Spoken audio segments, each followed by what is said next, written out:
नमस्कार मित्रों, आप जुड़ चुके हैं अंजनी मिश्रा के साथ अमेठी से। आपको हम बता दें, हम इस समय बैठे हैं वरिष्ठ कांग्रेसी नेता धर्मेंद्र शुक्ला जी के पास। विधान 2027 के चुनाव को लेकर हम इनसे बातें करेंगे। क्या इनका इरादा है, कैसे यहाँ चुनाव लड़ेंगे, टिकट कैसे मिलेगा इनको, किस प्रकार ये तैयारी कर रहे हैं, और हम अमेठी के विकास को लेकर इनसे बात भी करेंगे। किस प्रकार विकास कांग्रेस के समय में हुआ है, अभी क्या हो रहा है। अभी इस समय हम अमेठी में ही बैठे हैं और हमारे धर्मेंद्र शुक्ला जी जो विधानसभा के भावी प्रत्याशी हैं, और ये सोशल मीडिया के जरिए चुनाव लड़ने की तैयारी में जुटे हुए हैं, और उसके बाद यहाँ लोगों से मुलाकात भी कर रहे हैं। सामाजिक तौर पर इनके सामाजिकता और लोगों से मिलनसार, जिस तरह इनका में मुलाकात होती है, लोगों से बातचीत होती है, लग रहा है कि विधानसभा 2027 के चुनाव में इनकी अच्छी पकड़ है। और आगे भी देखते हैं कांग्रेस इनको चुनाव में किस प्रकार उतारती है, कैसा इनको चुनाव का रुख मिलता है। हम बात करते हैं धर्मेंद्र शुक्ला जी से। नमस्कार धर्मेंद्र जी, आपका स्वागत है। बहुत बहुत नमस्कार अंजनी मिश्रा जी। ये बताइए शुक्ला जी, आप विधानसभा 2027 के भावी प्रत्याशी हैं, तो आप तैयारी कर रहे हैं, किस प्रकार आप अपने आप को आकलन कर रहे हैं? देखिए, मैं कांग्रेस 2 पीढ़ियों से जुड़ा हूँ और मैं स्वयं 13 साल की उम्र में अमेठी से पेरम मधुर तक पदयात्रा किया है। हम गांधी परिवार से हमेशा आदरणीय सोनिया जी हूँ, आदरणीय राहुल जी हूँ, आदरणीय प्रियंका जी हूँ, और हमारे इस समय मौजूदा जो सांसद हैं आदरणीय के शर्मा जी, इनके साथ हमने जो है अपने बचपन से लेके काम किया है। अमेठी से पेरम मधुर तक मैं 13 साल की उम्र में अमेठी से पेरम मधुर तक पैदल यात्रा किया हूँ। जितना चुनाव 2091 से लेके अब तक जितने भी चुनाव हुए हैं, उसमें मेरी बचपन से ही बहुत भागीदारी रही है। मैं यूथ कांग्रेस में रहा, सीनियर में रहा, कांग्रेस में रहा, और केंद्र सरकार में भी हमें सदस्य बनाया गया। तो हमें गांधी परिवार का अथक प्रेम मिला। हम पिछली बार भी टिकट मांग रहे थे कि हम अमेठी से चुनाव लड़ेंगे, लेकिन प्रियंका जी ने आदेशित किया कि आप नहीं, कोई दूसरे लड़ेंगे।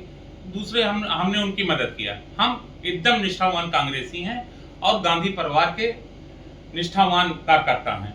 तो हमें जहां भी गांधी परिवार अगर वो चाहेगा कि अमेठी से आप चुनाव लड़ें, पार्टी अगर हमें टिकट देती है, तो मैं चुनाव जरूर लड़ूंगा और दमदारी से लड़ूंगा। इसके लिए कि हमारे पास में समर्थन है, हमारे पास में हमारा परिवार बड़ा है, हमारे भाई सब सक्रिय हैं, और हमारे मतलब पिताजी हों, चाहे दादाजी हों, चाहे जो हों, सभी एक ही पार्टी में हैं। यार मित्र हमारे सब जुड़े हुए हैं। अगर हमें कांग्रेस पार्टी टिकट देगी तो मैं पूरे दमदारी से चुनाव लड़ूंगा। हमको लगता है कि जिस प्रकार आप लोग पीढ़ी दर पीढ़ी आप कांग्रेस से जुड़े हुए हैं, अभी कांग्रेस छोड़कर किसी और अन्य पार्टी में भी गए रहे हैं, तो इस प्रकार लगता है कि आपको कांग्रेस पर बहुत बड़ा विश्वास है। क्या लगता है कि इस बार फिर कांग्रेस आपको टिकट देगी या किसी और को भी उतारेगी मैदान में? देखिए, हमें तो पूर्ण विश्वास है कि आदरणीय प्रियंका जी ने हमसे कहा था, अगली बार जब हम चुनाव टिकट मांग रहे थे तो कहा था कि जब मैं नहीं चुनाव लड़ी तो तुम कैसे लड़ोगे। वो अब वायनाड की सांसद हो गई हैं। हमें पूरा उम्मीद है कि गांधी परिवार मेरे ऊपर न्याय करेगा, और इतने दिन की निष्ठा का हमें भी जो है वो मौका देगा कि अमेठी की सेवा करने का मुझे भी मौका मिलेगा। जिस प्रकार आप सोशल मीडिया पे जुड़े हुए हैं, लोगों से बात भी कर रहे हैं, लोगों से मुलाकात कर रहे हैं, सोशल मीडिया के द्वारा आप अपना विधानसभा प्रत्याशी का प्रचार भी कर रहे हैं, तो कैसा लग रहा है आपको अमेठी की जनता से जुड़कर, या जो प्यार मिल रहा है आपको? देखिए अंजनी जी, हम बचपन से, और हमारे पिताजी, हमारे दादाजी, हमारे सब जो है कांग्रेस से जुड़े रहे, कांग्रेस के अनेकों पद पे रहे।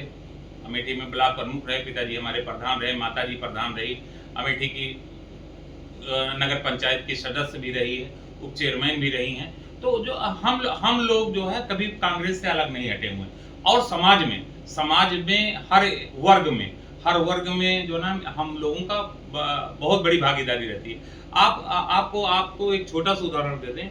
यहाँ हिंदू मुस्लिम की बात करते हैं। मेरी माताजी बहुत पूजा पाठ करती हैं, सब कुछ करती हैं, और जब ये ईद का पाक महीना चलने लगता है, मेरी माताजी हमारे बगल में ही मेरी न्यू से सटी हुई मस्जिद है, छोटी मस्जिद, जिसको अंजनी जी आप भी जानते हैं, न्यू से सटी हुई प्रतिदिन मेरी माताजी कुछ न कुछ वहां पर रोजा के समय में कुछ न कुछ वहां पर भेजती हैं। तो एक हमारा लोगों का जो भाईचारा है, जो ना पूरा हमारा मोहल्ला, यहाँ से आप पीछे तक देखिए, मोहल्ला तो खाने जाना जाता है, इसे पूरा मोहल्ला देखिए तो 99% यहाँ पर मुस्लिम आबादी है। लेकिन इतना जबरदस्त हम लोगों का भाईचारा है, हमें इतना सम्मान लोग करते हैं, इतना प्रेम करते हैं कि मतलब कि कभी लगता ही नहीं कि जो ना हिंदू मुस्लिम की जो बात करते हैं, ऐसा लगता नहीं, जैसे लगता है कि हमारे परिवार के सब सदस्य यहाँ हैं। जिस प्रकार अमेठी विधानसभा के चुनाव को लेकर लोग तैयारियां कर रहे हैं, हम देख रहे हैं सोशल मीडिया पर अनेकों लोग अपने आप को भावी प्रत्याशी बना रहे हैं अमेठी के कांग्रेस से। किस तरह आप देख रहे हैं, किस नज़र से देख रहे हैं? देखिए, पार्टी में सभी कार्यकर्ताओं ने काम किया है, अब सभी अपने अपने तरीके से सब कार्यकर्ताओं ने काम किया है, तो अगर पार्टी वो उनका भी मांगने का हक है, जैसे मैं मांग रहा हूँ वैसे वो भी मांग रहे हैं। लेकिन हमें लगता है कि संगठन के लोगों को और जो पुराने कांग्रेसी हैं, अगर उनको मौका मिलेगा, चाहे वो मैं हूँ चाहे और कोई दूसरा हो, तो सब एकजुट होके उस प्रत्याशी को भारी बहुमत से अमेठी से जिता के भेजेंगे। जिस प्रकार अगर आपको कांग्रेस से चुनाव का और विधानसभा का चुनाव में और टिकट मिल जाएगा, दावेदार हैं आप, टिकट मिल जाएगा, तो आप किस प्रकार से यहाँ विकास करेंगे, क्या करेंगे आप? देखिए, विकास तो सबसे बड़ी प्राथमिकता है। यहाँ पर गांधी परिवार ने विकास किया है, सोनिया जी ने विकास किया है, राहुल जी ने विकास किया है, आदरणीय किशोरीलाल शर्मा विकास कर रहे हैं यहाँ पर। अभी उनका कुछ दिन पहले ही 2 साल पूरा हुआ है। आप देखिए जितना निधि से उनके जो भी फंडिंग होती है, और उत्तर प्रदेश ही नहीं पूरे देश में सबसे ज्यादा अगर कोई अपने क्षेत्र में रहने वाला सांसद है तो वो आदरणीय किशोरीलाल शर्मा जी हैं। तो कांग्रेस के नेता और कांग्रेस के जो ना पदाधिकारी और कांग्रेस के कार्यकर्ता जमजात से विकास करने के लिए तैयार है। जो भी हमारी विकास की प्राथमिकता होगी, हम उस पर बढ़ चढ़ के हिस्सा लेंगे और लेते रहते हैं। जैसे अमेठी से कांग्रेस KL शर्मा जी हैं, सांसद हैं, आप लगातार उनसे जुड़े हुए हैं, हर कार्यक्रम में उनके पहुंच रहे हैं, हम देखते हैं आप लगातार उनके साथ आना जाना लगा रहता है। किस प्रकार आप जानते हैं, लग रहा है कि आपको चुनाव में टिकट मिलेगा? देखिए, मुझे तो पूर्ण विश्वास है आदरणीय KL शर्मा जी पे, आदरणीय प्रियंका जी पे, आदरणीय राहुल जी पे, हमें पूर्ण विश्वास है। इसके लिए कि किशोरीलाल शर्मा जी यहाँ पर 42 साल से काम कर रहे हैं, और वो जो है लोगों के 2-2 पीढ़ियों की लोगों के बारे में जानते हैं, बहुत अच्छे से जानते हैं, और बहुत वो सच्चे, बहुत ईमानदार और बहुत लो प्रोफाइल के नेता हैं। वो हमेशा लोगों के बीच में ही रहते हैं, और हमें तो लगता है, और हम भी लोगों के बीच में हमेशा रहते हैं, लो प्रोफाइल रहते हैं। आपने देखा कि ना मेरा कोई भौकाल है, ना मेरा कोई वो है, साधारण तरीके से निकलता हूँ, साधारण तरीके से लोगों से मिलता हूँ, साधारण तरीके से बातचीत है, तरीका है। तो ये जो है, आप ये देख लीजिए कि हमें पूर्ण विश्वास है कि आदरणीय नेतृत्व, जो हमारा नेतृत्व है, चाहे सांसद जी हो चाहे जो हो, आने वाले समय में हमें टिकट देंगे। बहुत बहुत धन्यवाद धर्मेश जी आपका, आपसे जुड़े और आपने अपने विधानसभा अमेठी के चुनाव के बारे में बताया, जिस प्रकार आप दावेदारी कर रहे हैं। हम चाहते हैं आपको चुनाव का टिकट मिले और यहाँ से आप प्रत्याशी बने। बहुत बहुत धन्यवाद आपका। आप देख रहे हैं हमारे साथ जुड़े थे अमेठी के पुराने कांग्रेसी नेता हैं, जो कि कई पीढ़ियों से ये कांग्रेस से जुड़े हुए हैं, और लगातार उनके साथ पैदल उनके कदम से कदम मिलाकर चल रहे हैं। देखना है इनके ऊपर नज़र जाती है नहीं जाती है, किस प्रकार कांग्रेस इनको टिकट देता है, तो किस प्रकार ये चुनाव लड़ेंगे। आप लगातार हमारे साथ बने रहिए ऐसे ही। अंजनी मिश्रा, अमेठी।